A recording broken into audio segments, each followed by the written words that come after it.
শ্রূয়তাম শ্রূয়তাম নিত্যম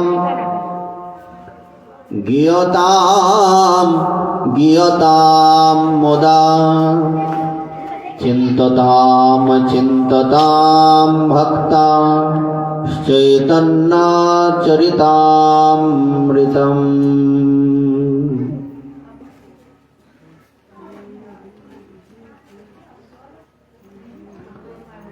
কলিপাবন অবতার অভাজন ভাজন প্রয়োজন শিরোমণি সর্বাবতার সার শিরোমণি নদী আনন্দ আনন্দ কন্দ প্রেম পুরুষোত্তম শচীনন্দন জগন্নাথ সুত নিত্যানন্দের প্রাণের ভায়া নরহরির চিতচোরা পরমেশ্বর ভগবান শ্রীকৃষ্ণ চৈতন্য মহাপ্রভুর অপার অনুকম্পায় কাগারচর শ্রী শ্রী রাধা গোবিন্দজিউর আশ্রমে অদ্যকার এই ভাগবতীয় আসরে সমাসীন আগত সমাগত দৃশ্যমান অদৃশ্যমান বৈষ্ণব মণ্ডলী এবং আমার ভক্তিমতী মাতৃমণ্ডলীয়া, প্রত্যেকের শ্রীচরণ কমলে জানাই অগণিত দণ্ডবোধ প্রণতি এবং গৌর প্রীতি ও শুভেচ্ছা। কারা কথা বলে?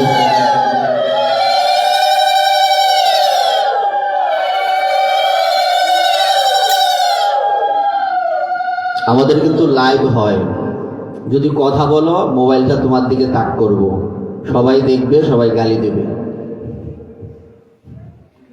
ভালো হবে না? কথা বললেই, যদি কথা বলে মোবাইলটা বন্ধ করবে না, তাদের দিকে তাক করবে যে কথা বলে, তখন লোকে কি বলবে, হায় হায় এই কোথায় গেল পাঠ করতে, কথা বলে সব, তাই না? জয়রাধে। তো আমাদের অদ্যকার আলোচ্য বিষয় গৌর কথা। যে শ্লোকটা দিয়ে আমরা আরম্ভ করেছি, এখানে বলছে শ্রূয়তাম শ্রূয়তাম নিত্যম। শ্রূয়তাম মানে শ্রবণ করো, শ্রবণ করো, নিত্য, নিত্য মানে প্রতিদিন। শ্রূয়তাম শ্রূয়তাম নিত্য। গীয়তাম গীয়তাম মুদা। গীয়তাম মানে গান করো, কীর্তন করো। গীয়তাম গীত থেকে গীয়তাম, গীত মানে গান। গীয়তাম গীয়তাম মুদা, গান করো গান করো সব সময়। শ্রূয়তাম শ্রূয়তাম নিত্য গীয়তাম গীয়তাম মুদা চিন্ততাম চিন্ততাম ভক্তা। হে ভক্তগণ, চিন্ততাম চিন্তন করো, চিন্তন করো। কি চিন্তন করব, কি গান করব, কি শ্রবণ করব, কি কীর্তন করব? চৈতন্য চরিতামৃতম, চৈতন্য চরিত্রের অমৃত সুধা। চৈতন্য চরিত্রের অমৃত সুধা। এই পৃথিবীতে যত কথা, যত গান, যত প্রকারের বিষয়বস্তু আছে, তা যদি ভগবানের সাথে যুক্ত না থাকে তা হচ্ছে বিষ। আর যে কথা, যে গান, যে নৃত্য, যে নাম, যা কিছু আছে তা যদি ভগবানের সাথে যুক্ত থাকে তা হচ্ছে অমৃত। অনেক প্রকার অমৃত আছে, চরণামৃত, বচনামৃত, সেবনামৃত, রসামৃত, কথামৃত ইত্যাদি। সবকিছু কি অমৃত। এটা কোন অমৃত? একটু মন দিয়ে শুনি কথাটা, এটা কোন অমৃত? আমরা সবাই জানি সমুদ্র মন্থনের সময় ভগবান ধন্বন্তরী অমৃতের কলস নিয়ে বেরিয়েছিলেন। আমরা জানি তো, ওই যে সমুদ্র মন্থন হচ্ছিল, দেবতা আর অসুরগণ মিলে মন্দার পর্বতকে সমুদ্রে নিক্ষেপ করা হয়েছিল, বাসুকী নাগকে দড়ি বানানো হয়েছিল। টানাটানি করতে হবে না, মন্থন করতে হবে। তো তখন যে অমৃত উত্থিত হয়েছিল, এটা হচ্ছে স্বর্গের অমৃত। আর এখানে যে অমৃতের কথা বলছে, এটা কিন্তু স্বর্গের অমৃত নয়। স্বর্গের অমৃত পান করলে অমর হওয়া যায় বটে, কিন্তু সেই অমরত্বেরও একটা সীমা রয়েছে। কেন? একসময় দেবতাদেরও মৃত্যু হয়ে যাবে। বিষয়টা বোঝার চেষ্টা করতে হবে আমাদের। একসময় দেবতাদেরও মৃত্যু হয়ে যাবে। যে সৃষ্টিকর্তা ব্রহ্মা, সেই ব্রহ্মাজিরও আয়ু নির্দিষ্ট আছে, অনেক অনেক বৎসর, কোটি কোটি কোটি কোটি বৎসর, কিন্তু তার আয়ু নির্দিষ্ট আছে। দেবরাজ ইন্দ্র কতদিন রাজত্ব করবেন সেটাও নির্দিষ্ট আছে। একজন ইন্দ্র আজীবন থাকেন না। যেখানে স্বর্গের রাজাই স্থায়ী নয়, সৃষ্টিকর্তা ব্রহ্মা পর্যন্ত স্থায়ী নন, ওখানে ওই স্বর্গের অমৃত কতটুকু স্থায়ী হবে, কতটুকু পাওয়ারফুল হবে? তাই না? নিশ্চয়ই তার একটা সীমা রয়েছে। তাই যখন ভাগবত কথা আরম্ভ হলো, শুকদেব গোস্বামী উনি ভাগবত কথা আলোচনা করছেন, পরীক্ষিত মহারাজ শ্রবণ করছেন। সে সময় দেবতাগণ অমৃতের কলস নিয়ে উপস্থিত হয়েছিলেন। ইনারা অফার দিলেন যে আমরা অমৃত নিয়ে এসেছি, এই অমৃত পরীক্ষিত মহারাজ পান করলে সে অমর হয়ে যাবে। বিনিময় তো সবকিছুর আছে, বিনিময়ে আপনি আমাদেরকে ভাগবত কথা শ্রবণ করান। শুকদেব প্রভু দেবতাদের এই কথাকে হেসে উড়িয়ে দিয়েছিলেন। কোথায় স্বর্গের অমৃত আর কোথায় ভাগবতের অমৃত? বরাবর হবে কি? কোনোদিনই হবে না। আচ্ছা, কোনো কাঁচ, এই কাঁচ দিয়ে যদি হীরা তৈরি করা হয়, হীরার মতোই দেখতে মনে হবে। অরিজিনাল হীরা কিন্তু এটা নয়।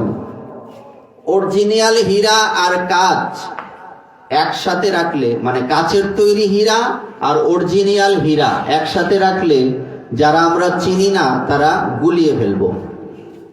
যেমন স্বর্ণ আর হচ্ছে কি আরেকটা কি দেয় শরীরের মধ্যে, ইমিটেশন নাকি কি বলে এটাকে, হ্যাঁ? তো ওইটা দেখতে কি একই রকম না?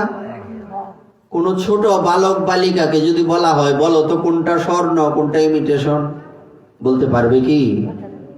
বুদ্ধিমান ব্যক্তিরও বোঝা কষ্টসাধ্য। দেখতে একই রকম কিন্তু এটা স্বর্ণ নয়। তেমনি কাঁচ দিয়ে তৈরি হীরা আর হীরা একসাথে রাখলে দুটাকে আলাদা করা খুব কঠিন কার্য, অসম্ভব প্রায়।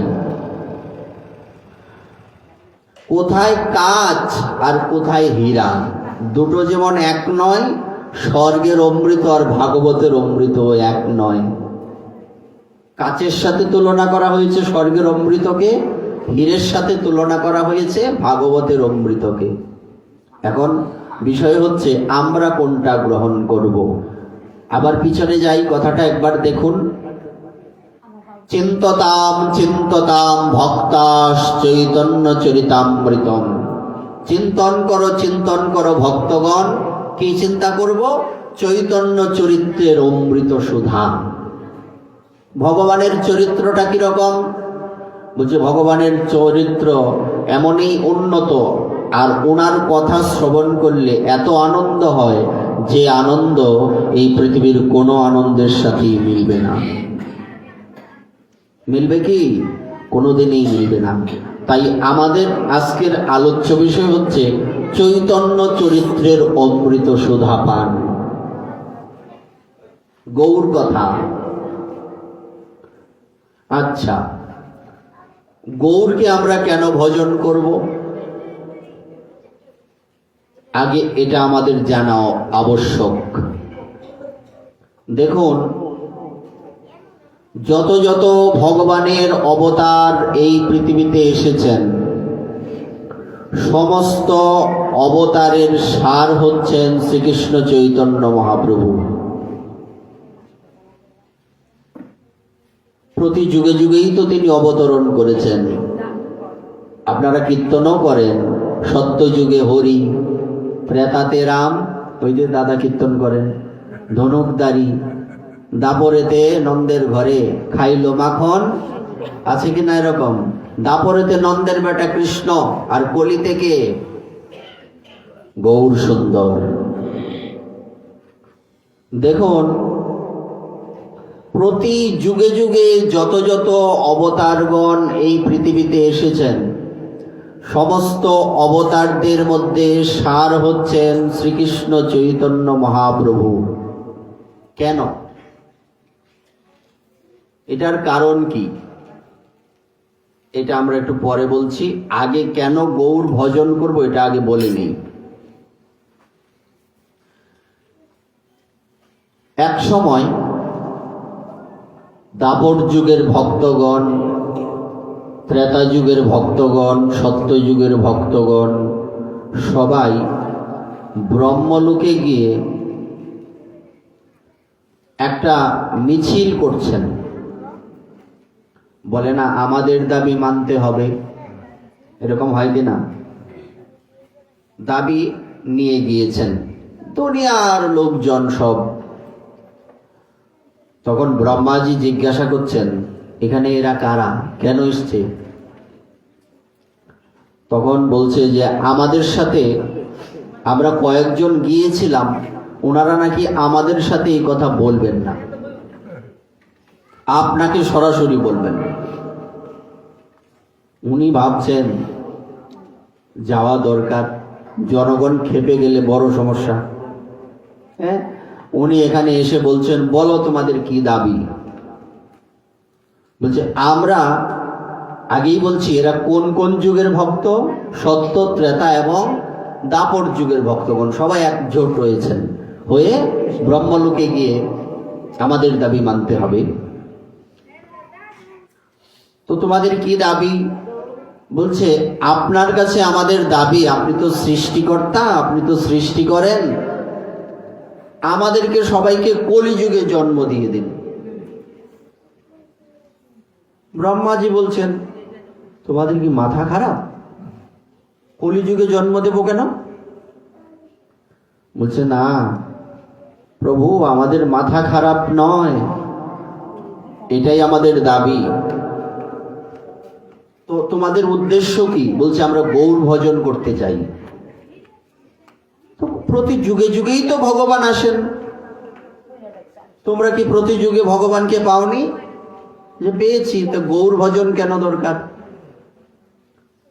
তখন ওনারা বলছেন যে দেখুন, আমরা গৌর ভজন করব, এটা আমাদের মনের ইচ্ছে, আপনি কৃপা করে আমাদেরকে কলিতে জন্ম দিয়ে দিন। আচ্ছা, সত্য যুগ, ত্রেতা যুগ, তাদের কথা তো মানলাম, তোমরা গৌর ভজন করতে চাও। এখন দাপর যুগের মানুষের কাছে আমার একটা বিশেষ আলোচনা, সেটা হচ্ছে তোমরা একটা কথা বলো, গৌর কে? রাধাকৃষ্ণ মিলে এক হয়ে এসছেন, রাধাকৃষ্ণ মিলিত তনু, গৌরাঙ্গ সুন্দর। তাহলে দাপর যুগের ভক্তরা তো রাধাকৃষ্ণ পেয়েছ, তো আলাদা করে গৌর পাবার দরকার কি? যেই রাধাকৃষ্ণ সেই তো গৌর, তাই না? কেহ কেহ বলে গো গৌর আমার রাধানাথ, কেহ কেহ বলে গো। আপনারা কীর্তন করেন অধিবাসে, হ্যাঁ, গৌরী তো রাধানাথ, গৌরী তো সীতানাথ। তোমরা জানো কি গৌর আমার রাধানাথ, জানো কি আছে তো, গৌর আমার সীতানাথ, তোমরা জানো কি, তোমরা কি জানো? তো রাধা কৃষ্ণই তো গৌর হয়ে এসছেন, তো আলাদা গৌরের দরকার কি? বলছে আপনি বুঝবেন না। ব্রহ্মাজিকে কি বলছেন? আপনি বুঝবেন না। আমি বুঝবো না, একটু বোঝাও, বোঝালে তো বুঝি। তাইলে শুনুন, আপনি বলছেন আমরা রাধা কৃষ্ণ পেয়েছি, আলাদা করে গৌরকে কেন দরকার? একটা ছোট্ট দৃষ্টান্ত দিই। দৃষ্টান্তটা হচ্ছে, একটা বিয়ে বাড়িতে, আগের দিনের বিয়ে বাড়ি তো, এখন তো যদি 100 জনের আয়োজন থাকে, 200 জনের আয়োজনের ব্যবস্থা থাকে। তখন গরিব ছিল তো আগে মানুষ, এইগুলি আনতেই তাদের অনেক কষ্ট হতো, দরিদ্র ব্যক্তি ছিলেন আগে। এখন গৃহের কর্তা কি করেছেন?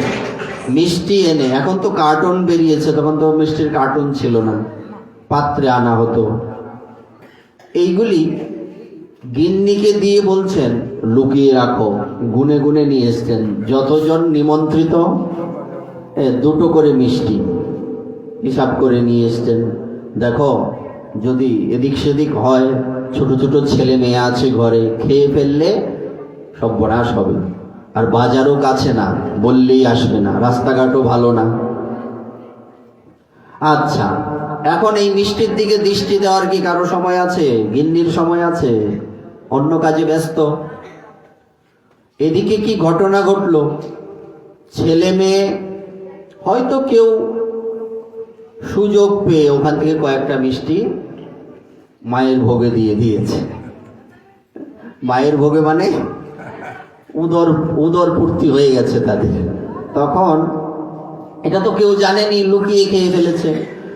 যখন বরযাত্রীদের সেই মিষ্টি বিতরণ করা হচ্ছিল, তখন দেখা গেল 2-3 জনের পাতে কম, সর্বনাশ হয়েছে। তোমাকে না বলেছিলাম দেখে রাখতে? বলছে আমি তো অন্য কাজে ব্যস্ত হয়ে গিয়েছিলাম, কি করে দেখে রাখবো? তাও ঠিক। ইনাদের বলছেন দেখো ভাই, আর বরযাত্রীরা বড় খতরনাক, এরা কিন্তু এটা দেখে না যে কতটুকু কষ্ট করে মেয়ের বাবা এই আয়োজন করেছেন। একটু এদিক সেদিক হলেই তারা বদনাম করতে থাকে। আমরা এদিকে নয়, শুধু সব দিক মিলিয়ে যদি বলি, আমরা কিন্তু বদনামে সেরা। লোকের বদনাম করতে খুব পটু, কারো প্রশংসা আমরা করতে রাজি না। লোকেদের বদনাম করি, আমরা মনে করি আরেকজনের বদনাম করলে কি হবে? আমি যদি কারো বদনাম করি, তার মহিমা কমে যাবে, আমার মহিমা বাড়বে। এটা 100% মিথ্যা। আমাদের শাস্ত্র বললেন যে প্রশংসা সবার করো, নিন্দা করার আগে বিচার করো কার নিন্দা করছো, না হলে কিন্তু অপরাধে পড়ে মরবে। আমাদের শাস্ত্র বললেন পরনিন্দা পরচর্চা নিষিদ্ধ। একদম নিষেধ তো নিষেধই, কিন্তু এটা আমরা বেশি করি। যদি কেউ বলে ওই দিকটায় যায় না, ওখানে সমস্যা, ওখানে লোক বেশি যাবে। পরনিন্দা পরচর্চা যে নিষিদ্ধ, এটা সব জায়গায় আমরা সবাই বলি। দাদারাও কীর্তনে বলেন, আপনারাও এখানে ওখানে সাধুরাও বলেন, আমরাও পাঠে বলি, কিন্তু এটা বেশি করা হয়, তাই না? এগুলির থেকে আমাদের বেরিয়ে আসতে হবে। আমরা যারা নিন্দা করি, যার নিন্দা করছি তার পাপটা আমার কাঁধে ট্রান্সফার হয়ে যাবে। এখন নিন্দা করা উচিত কি উচিত নয়? নিশ্চয় উচিত না। যদি মনে করি যে অন্যের পাপ আমি নিতে প্রস্তুত, তাহলে অন্যের নিন্দা করা আপত্তি নেই। নিজের এমনিতেই ভজন সাধন নাই, আরেকজনের নিন্দা করে আমি মরতে যাব কেন ধরি? তখন এদেরকে বলছে দেখো ভাই, আমি বড় দুঃখিত, তোমরা কষ্ট করে মিষ্টি তো আমি গনেই নিয়ে এসেছিলাম, কিন্তু মিষ্টিগুলি হয়তো ছোট ছোট ছেলে মেয়েরা খেয়ে ফেলেছে, তোমরা ভাই কিছু মনে করবে না।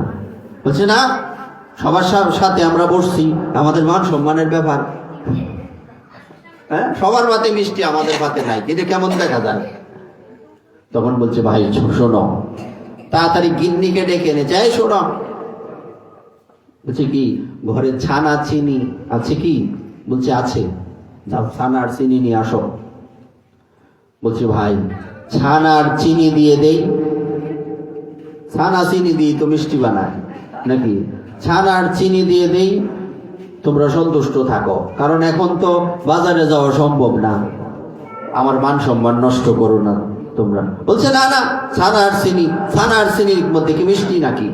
বলছে, না, ছানা আর চিনি হলে হবে না, কই মিষ্টি আর কই ছানা চিনি।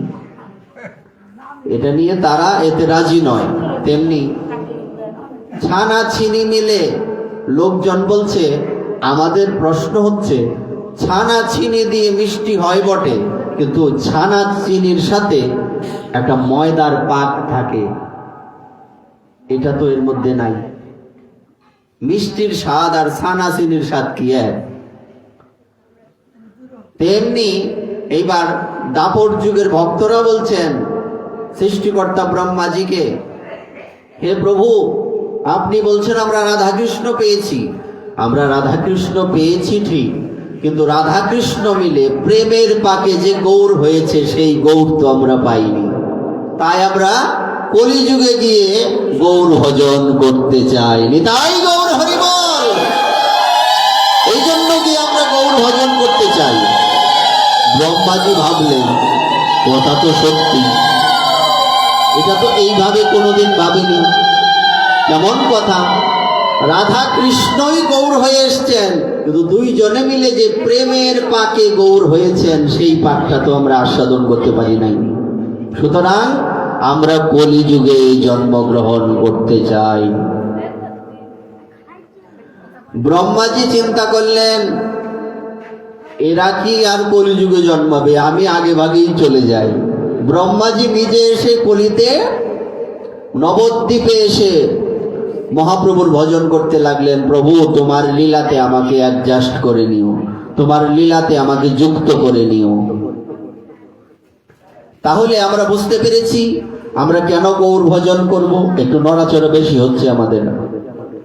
দেখুন, আপনারা যদি পরিবেশ তৈরি করে না দেন আমার কথা বলতে, আমারও তো মনের একটা খোরাক আছে নাকি? নাড়াচাড়া যে করেন এরকম, এটা বড় সমস্যায় পড়তে হয় আমাদের। এই যে আবার মাঝে মধ্যে লাইভ বন্ধ করতে হয় অন্য কথা বললে, লোকেরা বলবে কোন জায়গায় গেছে, এখানে লেখা আছে কাগারচর। সম্মানটা কিন্তু পুরা এলাকার যাবে, তোমার একলা যাবে না, এজন্য বন্ধ করতে হচ্ছে। লাইভ কিন্তু এখন আটকে আছে। তাই চরণ ধরে মিনতি করছি, দরকার হলে আমি নাই না, জনে জনে সবাই একটা প্রণাম করবাম, তাও কথা কইও না। জনে জনে প্রণাম করবাম না, আমার কোমরে ধরুক আর যেনই ধরুক, তাও কথা কইও না। দেখো, শাস্ত্রে বলছে মানুষ তো একদিন জেলও খাটে। জানি আমার কথা ভালো লাগে না, তিতা লাগে, কিংবা সবার আমার মতো দুষ্টের মুখে ভগবানের কথা মানায় না, তাই ভালো লাগছে না, তাই কথা বলছো তোমরা। একটু জেল খাটো না, একটু কিরিমিরি দেব, তাও হ্যাঁ, জেল খাটছে পরে আমি গেলে আর পরে বছর পর আর তো হারাইতাম না, জ্বালাইতাম না। একটু জ্বালানো, একটু সহ্য করো, কষ্ট করো। মা ডাকছি, মার কাজই করো, সৎ মার কাজ আর করো না। আচ্ছা, তাহলে আমরা বুঝলাম কেন গৌর ভজন করব, এই জন্য। এখন ওখানে স্পষ্টই বর্ণিত আছে গ্রন্থে, অন্যান্য অবতার, সব অবতারের সার বলা হয়েছে মহাপ্রভুকে। কেন? প্রত্যেক অবতারে ভগবান বিচার করে কৃপা করেছেন।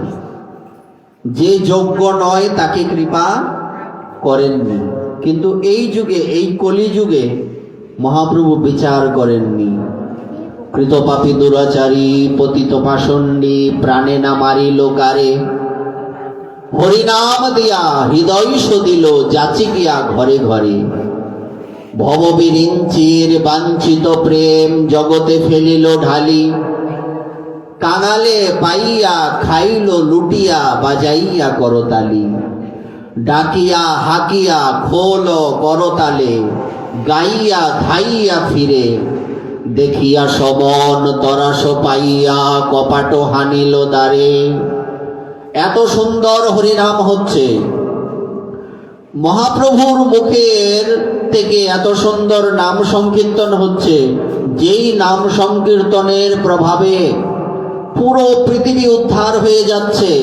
তখন সেখানে সেই জায়গাতে পূর্ব মহাজনগণ বলছেন, আস্বাদন করছেন মহাজনগণ, এই শব্দ নরকের মধ্যে পর্যন্ত চলে যাচ্ছে। নরকের রাজাকে যমরাজ বলছেন, তাড়াতাড়ি দরজা বন্ধ করো। প্রহরীদের কি বলছেন? তাড়াতাড়ি দরজা বন্ধ করো। বলছে কেন? কারণ এই হরি নামের ধ্বনি যদি নরকে প্রবেশ করে তাহলে সবার উদ্ধার হয়ে যাবে, তাড়াতাড়ি দরজা বন্ধ করো। দেখিয়া সমন তরাস পাইয়া কপাট হানিল দ্বারে, দরজা বন্ধ করে দিলেন। বলবার তাৎপর্য কি? বলবার তাৎপর্য হচ্ছে এই হরি নামের ধ্বনি, বলছে হরি নামের ধ্বনি যত দূরে যায় তত দূরের অমঙ্গল সব ছুটিয়া পলায়, সব ছুটে পালাবে হরিনামের ধ্বনিতে, হরিনামের প্রভাবে। তাই আমাদের এই নামকে আশ্রয় করতে হবে, মহাপ্রভুকে আশ্রয় করতে হবে। এই হরিনাম কে এনেছেন? এই যে এখানে এত সুন্দর নাট মন্দির, হরিনাম যজ্ঞ অনুষ্ঠিত হবে, এ কার কৃপা? আমরা জানি প্রত্যেক জিনিসের বিষয়ের একজন সৃষ্টিকর্তা আছেন। কম্পিউটার একজন সৃষ্টি করেছেন, কম্পিউটারের জনক। লাইট একজন সৃষ্টি করেছেন, তার জনক। এইরকম আলাদা আলাদা আছে কিনা? হ্যাঁ, ফেসবুক একজন তৈরি করেছেন, ইউটিউব একজন তৈরি করেছেন, এরকম আছে। তো সব কিছুর জনক আছে। তো আমরা যে হরিনাম করি, এই হরিনামের জনককে আমরা কি জানি? আমরা জানি, তাকে চিনি, কিন্তু এইভাবে ভাবিনি কখনো। হরিনামের জনক হচ্ছেন শ্রীকৃষ্ণ চৈতন্য মহাপ্রভু, হরিনামের জনক। সংকীর্তনৈক পিতর কমলায় তাক্ষ, সংকীর্তনের পিতা। সংকীর্তনের পিতাকে মহাপ্রভু। ওনার কৃপা না হলে আমরা এই হরিনাম পেতাম না। আর উনি কেমন কৃপা করেছেন দেখুন, এক জায়গায় বন্যায় সব ভাসিয়ে নিয়ে গেছে। বন্যার্ত যারা রয়েছে, দুর্গতিগ্রস্ত, তারা সবাই বিভিন্ন জায়গা থেকে ত্রাণ নিয়ে বেঁচে আছে। তো একজন শিল্পপতি, উনি সবাইকে দুধ দান করছেন। তখন সবাই লাইন ধরে দুধ নিচ্ছেন। একজন ব্যক্তি, সে সবার পিছনে দাঁড়িয়ে মাথা নত করে কাঁদছেন। ওই শিল্পপতি ভাবছেন, ওই লোকটা অনেকক্ষণ ধরে ওই বৃক্ষের সাথে হেলান দিয়ে দাঁড়িয়ে নুয়ে আছে, কারণটা কি আমাকে জানতে হবে। বলছে তোমরা দিতে থাকো, আমি আসছি। এই কথা বলে উনি পিছনে গেলেন, গিয়ে বলছেন, ভাই সবাই দুধ নিচ্ছে, তুমি কেন নিচ্ছ না? বলছে, বাবু এই বন্যায় আমার সব ভাসিয়ে নিয়ে গেছে। দুধ নিতে গেলে যে পাত্রটা লাগবে, ওই পাত্রটাও আমার নেই। দুধ তো আর হাতে নিতে পারবো না, তা আমি কি করে দুধটা নেব? তাই আমি নিচ্ছি না। ওই শিল্পপতি কি করেছেন, উনি ওই একটা ঘটি সহ উনাকে দুধ দান করেছেন। আগে যে দান করছিলেন এটার নাম দান, আর ঘটি সহ যে দান করেছেন এটা হচ্ছে মহাদান। বলবার তাৎপর্য, মহাপ্রভু প্রেম নিয়ে এসেছেন, সেই প্রেম যারা যোগ্য তারা তো পাচ্ছেনই,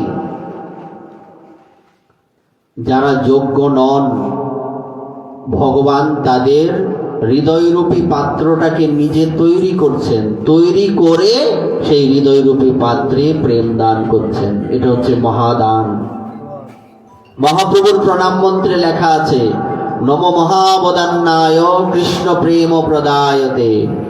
বলছে মহাবদান্ন, বদান্ন শব্দের অর্থ হচ্ছে দাতা শিরোমণি। মহাপ্রভুকে বলা হচ্ছে মহাবদান্নের অবতার, যে পূর্ব সময়ে যেরকম উনি কৃপা করেছেন, এই যুগে উনি অকাতরে নির্বিচারে কৃপা করেছেন, প্রেম দান করে ধন্য করেছেন, সবাইকে কৃপা করেছেন, কাউকে বাকি রাখেননি। কৃত পাপী দুরাচারী পতিত প্রাসন্ডী পানে না মারিল কারে, কাউকে প্রাণে মারেননি। হরিনাম দিয়া হৃদয় সদিল যাচি গিয়া ঘরে ঘরে, যেচে যেচে সেদে সেদে দিয়েছেন। যোগ্য যে না তাকে আগে দিয়েছেন। এই হচ্ছে মহাপ্রভুর মহাবদান্য, ওনার কৃপা। কিন্তু দুর্ভাগ্যের বিষয়, আমরা মহাপ্রভুকে চিনি না, আমরা মহাপ্রভুকে জানি না। মহাপ্রভু কেমন ব্যক্তিত্ব, বিশেষ করে যখন আমরা এটা শুনি বাঙালিরা জানে না মহাপ্রভু ভগবান, এটা হচ্ছে সবচেয়ে দুঃখের বিষয়। কেন? মহাপ্রভু হচ্ছেন বাঙালির ভগবান। বলছি এটা কেমন? আজ পর্যন্ত ভগবানের যত যত অবতার এই পৃথিবীতে অবতীর্ণ হয়েছেন, মহাপ্রভুর আগে এমন কাউকে দেখান তো যিনি বাংলায় কথা বলতেন। বিষয়টিকে এইভাবে আমরা ভাবি, মহাপ্রভুর আগে যত অবতার এসেছেন কেউ তো বাংলায় কথা বলেননি, মহাপ্রভু বাংলায় কথা বলেছেন। মহাপ্রভু, নিতাই চাঁদ, অদ্বৈত প্রভু, ওনারা যে আলো বাতাসে বড় হয়েছেন, চড়ে বেরিয়েছেন, আমরাও সেই আলো বাতাসে বড় হচ্ছি। আমাদের গুরুদেব বলতেন যে যদি বলা হয় মহাপ্রভুর সাথে আমাদের রক্তের সম্বন্ধ আছে, তবে কিছু ভুল বলা হবে না। আর উনি বাংলায় কথা বলতেন, তাই মহাপ্রভুকে বলা হচ্ছে বাঙালির ভগবান। কিন্তু দুর্ভাগ্যের বিষয়, আমরা মহাপ্রভুকে জানি না। বাইরে থেকে বিদেশিরা এসে মহাপ্রভুকে গ্রহণ করছেন, তার সেবা করছেন, তার সেবা করে নিজেদের ধন্য করছেন, আর আমরা মহাপ্রভুকে চিনছি না, আমরা মহাপ্রভুকে জানছি না। যে বিদেশিদের পরনে পোশাক থাকতো না, যে বিদেশিদের বেশিরভাগই মা বাবার নাম জানা নাই, আমরা এর থেকে বেশি বলতে পারবো না, যাদের বাবার পরিচয় পিতৃ পরিচয় জানা নাই, সেই সমস্ত ব্যক্তিরা আজকে শাড়ি পরে, তিলক ধারণ করে, ধুতি পরে, তিলক ধারণ করে এই বাংলা শিখছেন, চৈতন্য চরিতামৃত পড়বেন বলে। এই বঙ্গভূমিতে এসে মহাপ্রভুর চরণ আশ্রয় করছেন, কিন্তু আমরা আমাদের ঘরের সম্পত্তি ব্যবহার করতে পারছি না। এটা আমাদের দুর্ভাগ্য নয় কি? এ শুধু দুর্ভাগ্য নয়, দুর্ভাগ্যের চরমতম সীমা।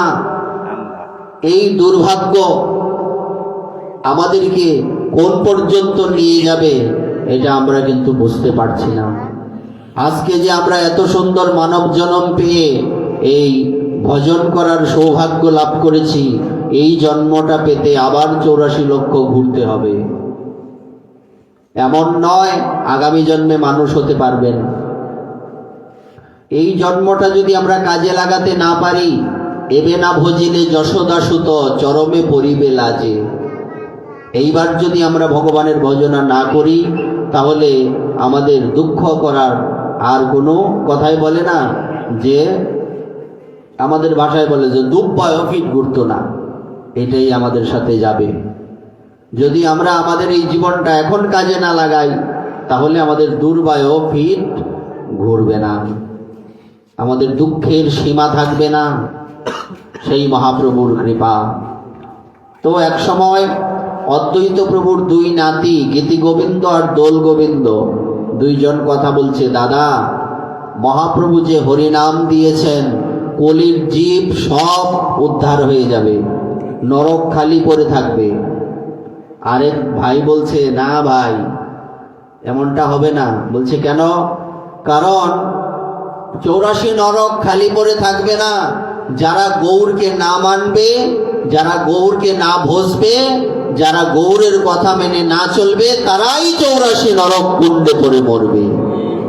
তো আমরা যদি 84 নরক কুণ্ডে যেতে না চাই, আর এই দুঃখময় পৃথিবীতে আসতে না চাই, ভগবানের সেবা পেয়ে ধন্য হতে চাই, কৃতার্থ হতে চাই, তবে আমাদের অবশ্যই অবশ্যই এই জন্মেই ভগবানের ভজন করে নিজেদের জীবনকে ধন্য করতে হবে।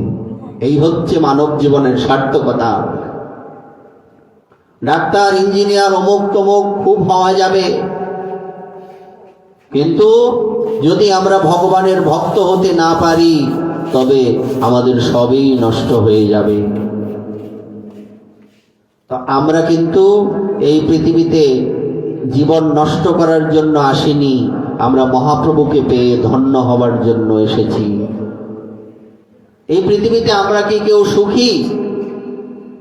যদি বলা হয় বুকে হাত দিয়ে বলুন তো আমি এই জগতে সুখী, আমরা বলতে পারবো? কেউ বলতে পারবো? কোনো না কোনো দিকে আমরা দুঃখী। কেন? কারণ এই জগৎটা আমাদের থাকার জায়গা নয়। এই জগৎটা হচ্ছে একটা কারাগার। এখানে কত ধরনের দুর্দশা, কত দুঃখ কষ্ট, রোগ শোক, জরা ব্যাধি আমাদের ভোগ করতে হয়। এটা কিন্তু এখানে আছে এই পৃথিবীতে, কিন্তু ভগবানের চরণে সেই জরা ব্যাধি নেই। ভগবান গীতাতে বলেছেন, হে অর্জুন, যে আমার ধামে প্রবেশ করে, ওই ধামকে চন্দ্র সূর্য আলোকিত করতে পারে না। ওই ধাম চিন্ময়, ওখানে কোনো দুঃখ নেই, কোনো কষ্ট নেই, কোনো কুণ্ঠা নেই। তো তোমরা যদি ওই ধামে যেতে চাও, ভগবানের চরণ আশ্রয় করে, তো গুরুদেবের, সৎগুরুদেবের চরণ আশ্রয় করে, তার কথা অনুযায়ী নিজের জীবনটা পরিচালনা যদি করতে পারো, তবেই তোমরা সবাই মিলে আমরা ভগবানের চরণে যেতে পারবো।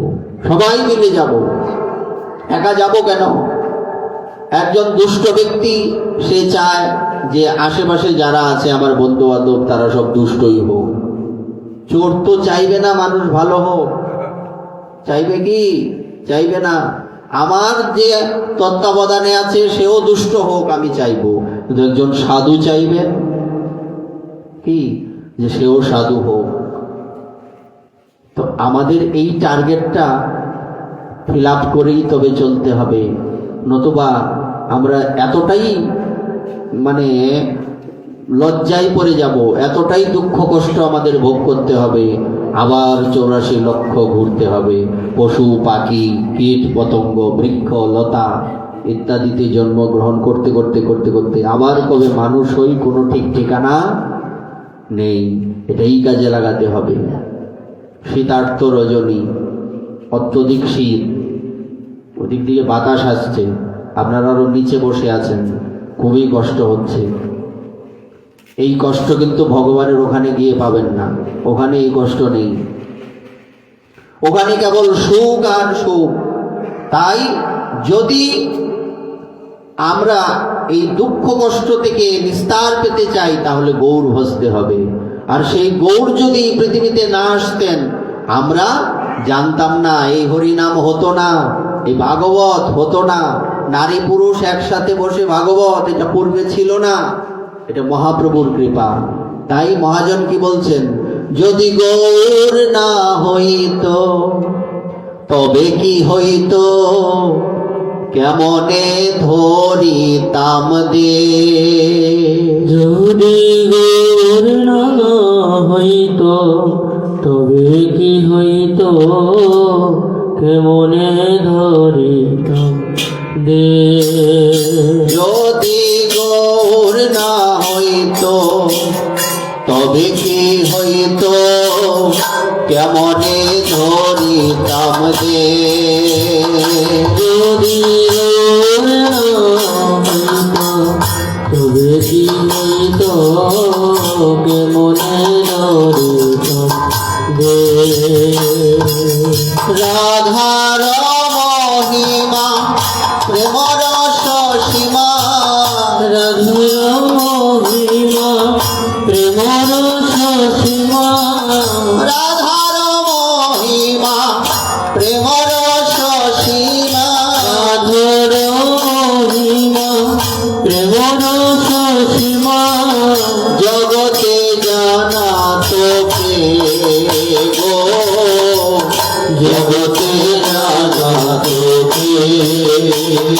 যদি না হইতো তবে কি মিলত কেমনে মধুর বৃন্দা বিপিন মাধুরী মধু গোবিন্দা বিপিন মাধুরী মধুর বৃন্দা বিপিন মাধুরী মধুর বৃন্দা বিপিন মাধুরী প্রবেশ চাতুরী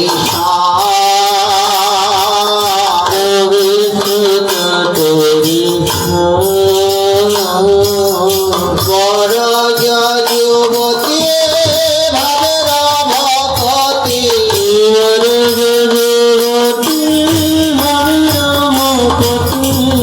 সকতি হইত কার গো সকতি হইত কার যদি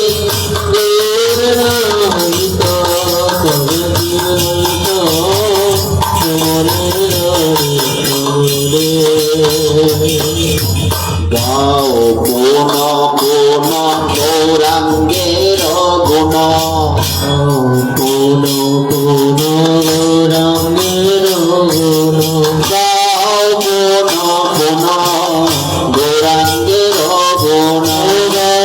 গুণ কোন কোন রঙের গুণ সরল করিয়া সরল করিয়া ভব সাগরে এমন দয়া সাগরে না দেখি আমি না দেখি আমি না দেখি গো না দেখি আমি একজন তো দেখলাম নারী আমি জীবন তো দেখলাম না রে এতে নভ বন মাঝে একজন তো দেখলাম নারী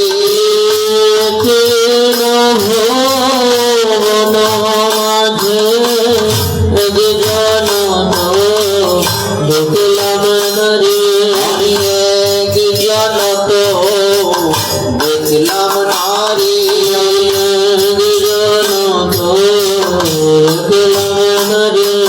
আরে গৌরের মতো এমন দয়া লাগে জন তো দেখলাম নারী আমি গৌরের মতো আমি তো আর দেখলাম না রে না দেখি একজন গো না দেখি যদি গৌর না হইত তবে কি হইত কেমন ধরিতাম রে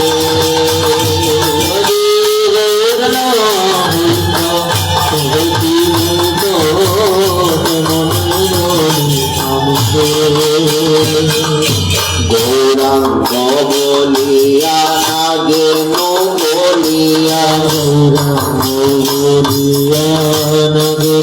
বলিয়া গৌরাঙ্গ বলিয়া নাগেন বলিয়া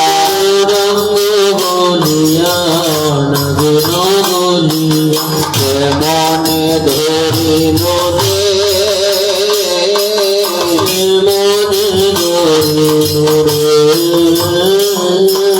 বাসুদেব হিয়া বাসন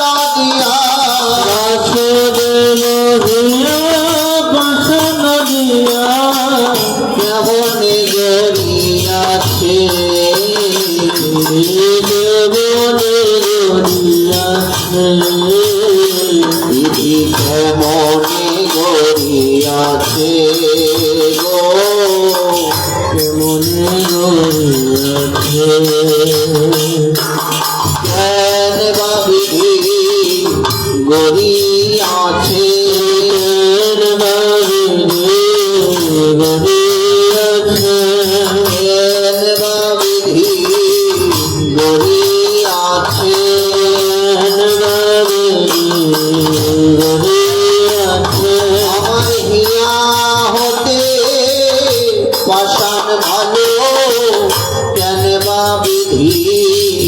গড়িয়াছে আমার হিয়া হতে পাষাণ ভালো গড়ে আছে পাষাণ হলেও গলে যেত পাষাণ হলে গলে যেত আমার মন পাষাণ গড়ল না রে পাষাণ হলেও গলে যেত আমার মন পাষাণ বলল না রে পাষাণ হলে গলে যেত আমার মন পাষাণ গড়ল না রে আমার মন পাষাণ বলল না রে আগর তোমার হলাম বলে মন পাশান্ত বলল না রে হগর তোমার হলাম বলে মন পাশান্ত বলল না রে হগর তোমার হলাম বলে মন পাশান্ত হলো না রে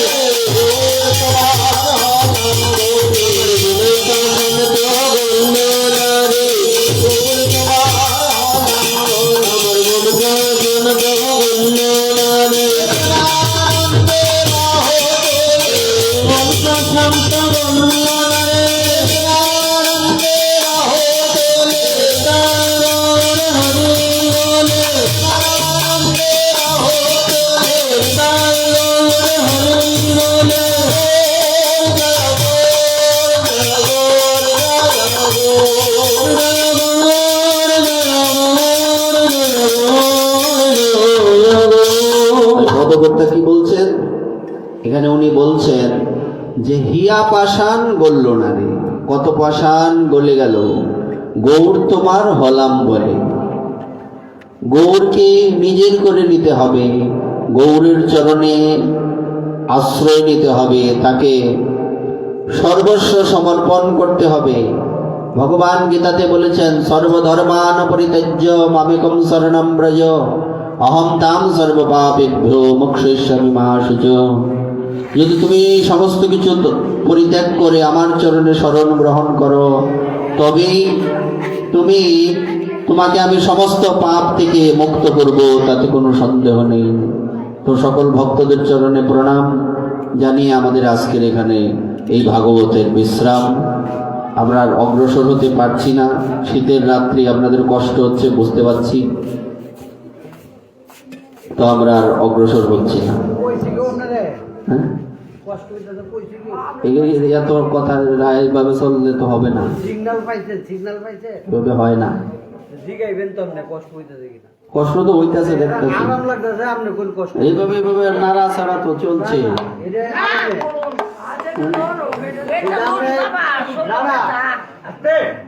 আপনার কথায় কিছুটা হিট হয়েছে লানা চালাতে, আপনি মনে হচ্ছে কষ্ট না।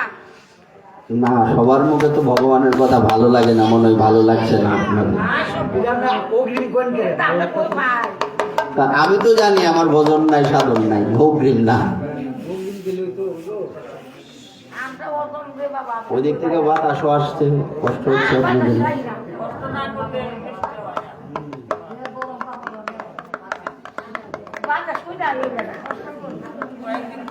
তালে ফাল, তাল নাই ফাল নাই।